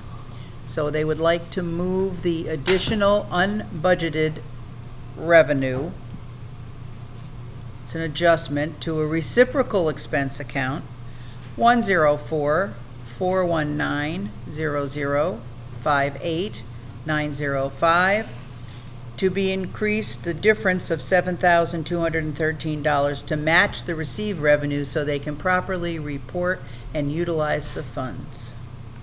Any discussion? Second. All's in favor? Aye. Opposed? Any abstentions? Thank you. Item 12 is a report from If Finance it's okay with the Director. council, Greg was not able to make it tonight, so if we could make that for the next meeting. Oh, sure, okay. Okay, item 13, all of those, Mayor, are under you. Yep. Thank you, Katie. Continued discussion and possible action on the creation of the opioid settlement committee. Randy? Yeah, I'm ready to go. I mean, we talked about this in the last meeting in depth. So it's time to appoint a committee and give them their charge. Their charge, of course, is to comply with the statute. So I would suggest that, that the committee be appointed. Then Randy, for just basic house cleaning, to set up the opioid committee. We're just going to decide, I hope tonight, of how many members that we would want, and then come back to the council at the next meeting with the names of the people that would be on there. Yeah, I right. did have one question for you, Randy, concerning this particular committee. Some of the council members, and I agree with them rightly so, should be people in the profession. As we've done, say, with other committees where we've had it listed as to what they are, can we do that? Yes, you can. And that We would talked mean- about that at the last meeting. Just so the public can Yeah. understand, so these people may not reside in New Milford, right? Don't have to reside. They don't have to because. But they of have that. to, you have to comply with minority representation. Correct. Right. Okay. But I would also suggest, I think I suggested last time, that somebody who's recovered. I think that's pretty critical. Yep. That's the discussions I've been having with other lawyers. They think that's really valuable, just for your edification. Absolutely. And did everybody have a sense of how many members that we would want on this committee? It's gotta be at least seven. Seven? 9, maybe, yeah. Maybe with 7 with 2 alternates? Well, the trouble is the wide variety I understand. of That's right. Yeah. you're gonna need is. Maybe 9? In order to I have. understand, it gets too big and it gets cumbersome, yeah, I get it. It's possible to change the number, Randy? Yes, because this is a resolution, it's not an ordinance. Exactly. So we could say 7, and if it proves problematic, to cover Yeah. all the needed Does everybody bases. agree with 7? I'm good with 7. So I'd Okay. like to move, you want me to make a motion? Yes, please. I'd like to move that we put the number of people on the opioid settlement committee to a number of 7. I just got one question for Randy.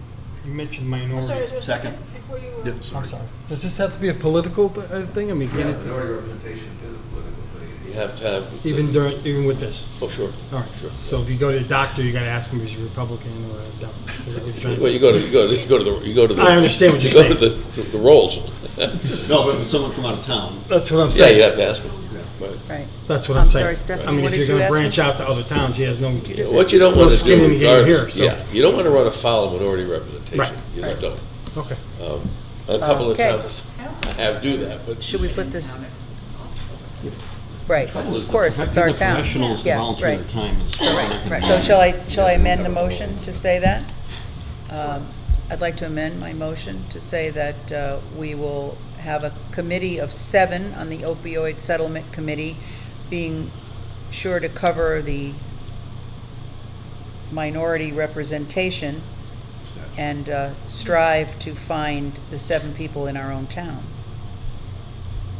I mean, there you go, so it's clear. Yep, second. Any other discussion? That was Chris had the second. Yep. Yep. Chris, is second that? Yep. Any other discussion on the motion? All those in favor? Aye. Opposed? Any abstentions? Thank you. Next. Item B. I'd like to Con- move the formation of the Fair Rent Commission. Randy? Was there a second? Second. After the last, immediately previous town council meeting, you asked that I redraft. I redrafted it, I put it in a red line, and I put it in a final version. That was sent to you the next day. Yes, it was. So, and I had no responses, so I assumed that the scrivening is good, probably because Hillary helped me with it. But No news is good news. But the reality is that, in my opinion, obviously, after 7 iterations, it complies with the statute. It adds some language from Hamden that is pretty detailed regarding notice. And listen, it's going to be something that's going to be being built upon every day. It's ready for public hearing and enactment on June 12th or whatever. But Right. I will not be here June 12th, but somebody will be when I'm from my office. Okay. New lawyer who's never done this. No, I'm teasing. But the reality is that we want to have this in place Yes. by the last meeting in June. Correct. And Randy, is it your opinion as town attorney, should we hold prior to the next town council meeting? Yeah, Or public the hearing. June 12th to have a public? Immediately public- prior. Immediately prior. And then you can vote on it that night. Okay. And then do it, as far as appointments, you can wait till the next meeting to appoint. Gotcha. Okay. But the so appointments have to wait. be made before the end of June? Well, Yes. the committee has to be intact. Right. Nobody's gonna beat us up if it's not, but it's really, I don't like, as Lynn goes, I hate extensions of time, because it connotes something that I don't like. Right. Do we have to So- establish a number right now I'm as well, members? Well, we're doing, that's part of it. In that, Yeah. it was in That's the 5, right? ordinance. Yep. Now we do a motion to pass. Well, okay, so we haven't voted yet on the formation that we motioned and Chris seconded. We'll move then to setting the Which public includes hearing. 5 members, is that? what 5 it is? members, Yes. 3 alternates. And Let 3 me alternates. okay, That- you can did add you that put to a, the- yeah, I was gonna say, Randy, is there a number or a date or a title on your document that we should, The rec provision? yeah, I wanna put that in. Yes, there is. Is that the title of it? Chapter 9, Article 2, Roman numeral 2, Fair Rent Commission. That's Okay. the in caption Okay. of the chapter. Per Chapter 9, Article 2, Fair Rent Commission. Fair Rent Commission. You got that, Stephanie? That's where it's Okay. gonna be in place, that's where it's gonna be in place in the code of ordinances. Okay. All good with that, Hillary? And that's a different title than your first iteration of this? Yeah, Okay. it is. Yep. Okay, great. Okay, here we go. Okay, so we have a motion and a second. All those in favor? Aye. Opposed? Any abstentions? Thank you. And as a sub to B, Mayor, I'd like to move that we set a public hearing date for our council meeting on June 12th at 6:45? Could we do 6:30? 6:30, we certainly, you're in charge now. Your second? Second. Any discussion? All those in favor? Aye. Opposed? Any abstentions? Thank you. Item C This is is action to, I move that we appropriate $7,751 from contingency account 10980005890 for the replacement of the fire hydrant at John Pettibone Community Center. Thank you, Katie. I have a motion and a second. A brief discussion. We had someone hit the fire hydrant at Pettibone that's going to require it to be replaced. We had the quote come in at $77.51. Obviously, we know we need to have a practical hydrant, so the quicker the better. Do we get an insurance? I was gonna say, somebody hit it. $10,000 deductible. No, from the driver, who hit it? Oh. From their insurance? I believe this person doesn't have insurance. So there's no legal. So, Okay. Okay. so we have a motion and a second. All those in favor? Aye. Opposed? Any abstentions? Thank you. Item 13D, did we say that is moot?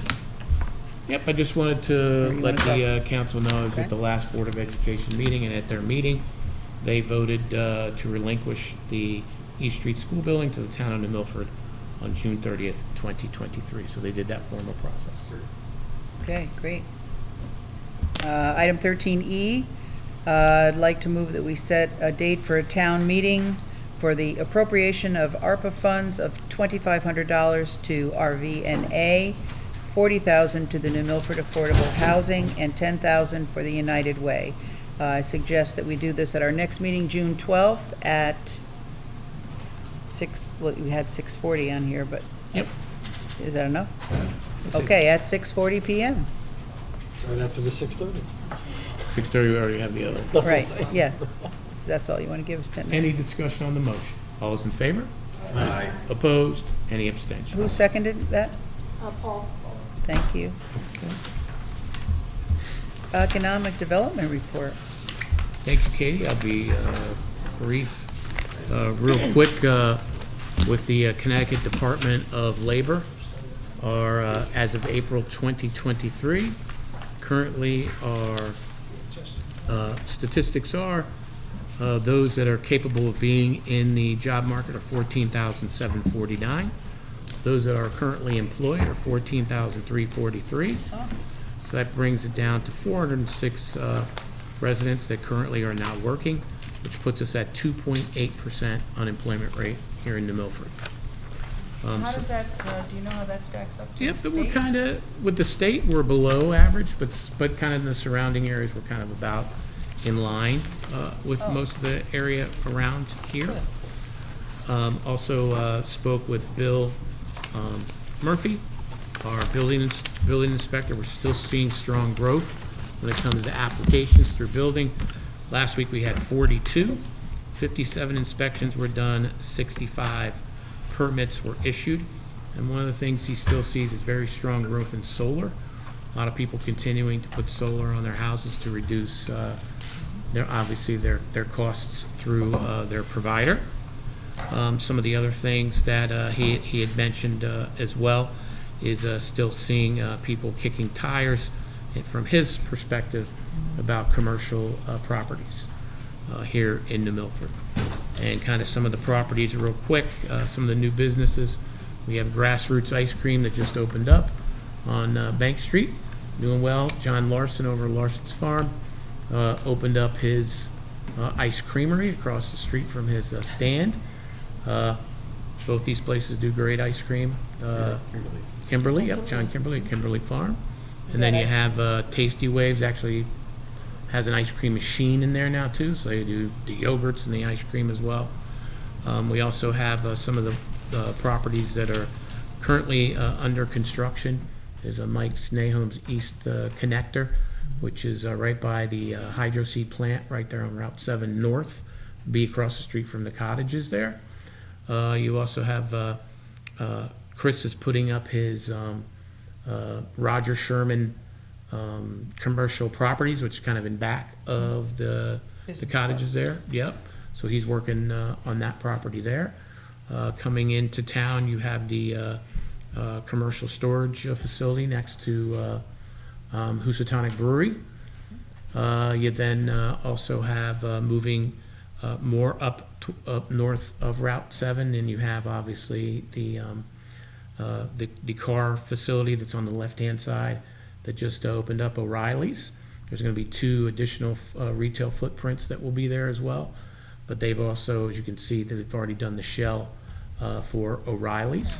Then moving a little more north into Staples Plaza, you have Mama's Bagels would be opening up there, and then we have a Dominican restaurant that will be opening up.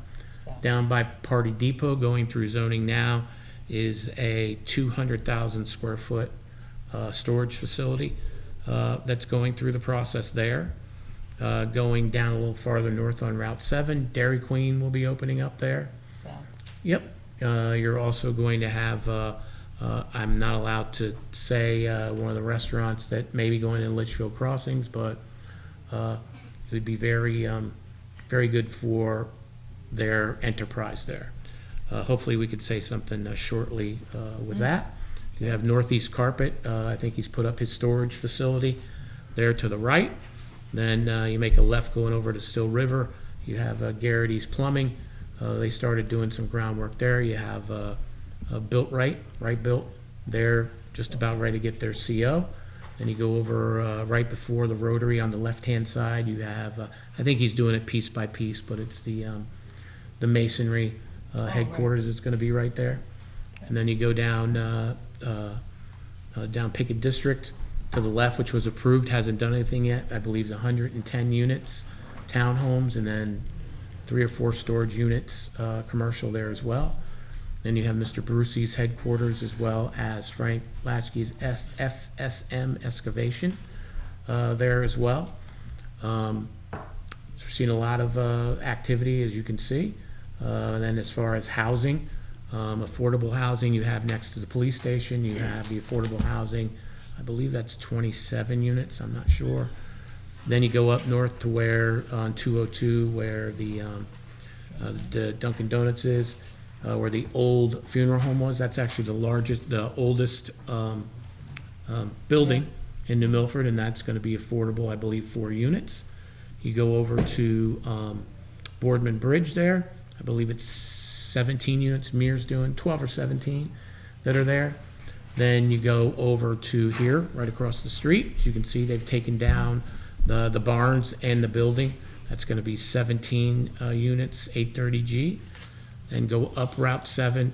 You're going to, right next to Frank Wargo's, there's 159 units and 3 retail pads in the front. And then I believe right next to that is a proposed 100 unit housing as well. So, And what about a lot of activity. on Housatonic? What's that? The one on Housatonic Avenue, behind, next to the quarry. How big is that? Next to the ball fields, across from Little. Oh, that's Mears. That's the one 17. That's Oh. on Boardman there. That's the Mears. one. Okay, I Yeah, didn't that's the one. recognize There. that name. Right. Sounds like the Fair Rent Commission is gonna be busy after all these things. Good point. All right. That's So- a lot of condos. So we've got a lot of activity. That's a lot of condos. You know, Good landlords and and it's good it's good to see the vitality of the community. So. That's right. So, in all of the ice cream places that have moved to town and the food places, how's the guy doing in the Staples Plaza who's got the exercise place? The gymnasium? That's still, they're still doing some work I see his in there. truck there, Yeah, but, I- yeah. He's So- waiting until we fill up on ice cream, I guess, and then you'll open up. Before we adjourn, Yes.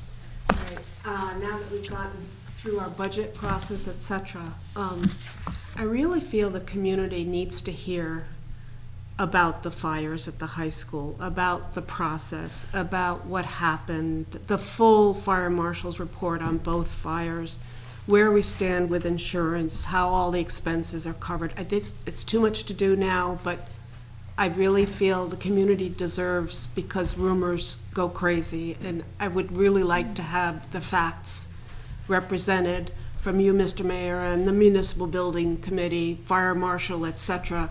I think it's overdue, but I know that we've been busy with lots of things, and maybe now we could plan for something in the not-too-distant future? Absolutely. Please. I'll ask about the next meeting, if not the following meeting.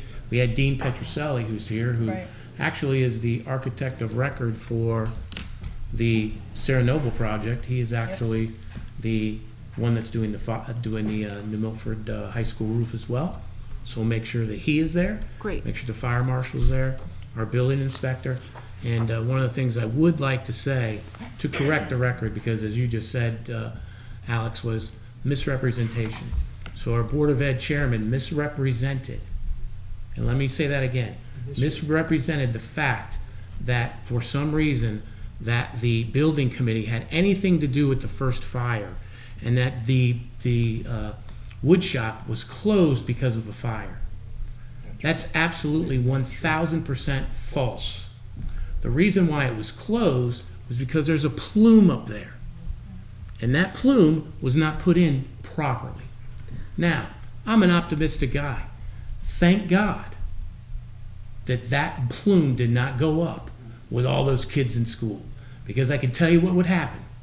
We wouldn't be talking about how great we were able to get 300,000 square feet done in 6 weeks. We would be talking about how many people lost their lives. So I find objection to that. We all need to sit down and work together. These are buildings, for those who have been in the trades, okay? I've been doing this a long time myself through the financing thing. There's always issues. There's always problems. But how you get through them, that's how a project either is successful or it fails.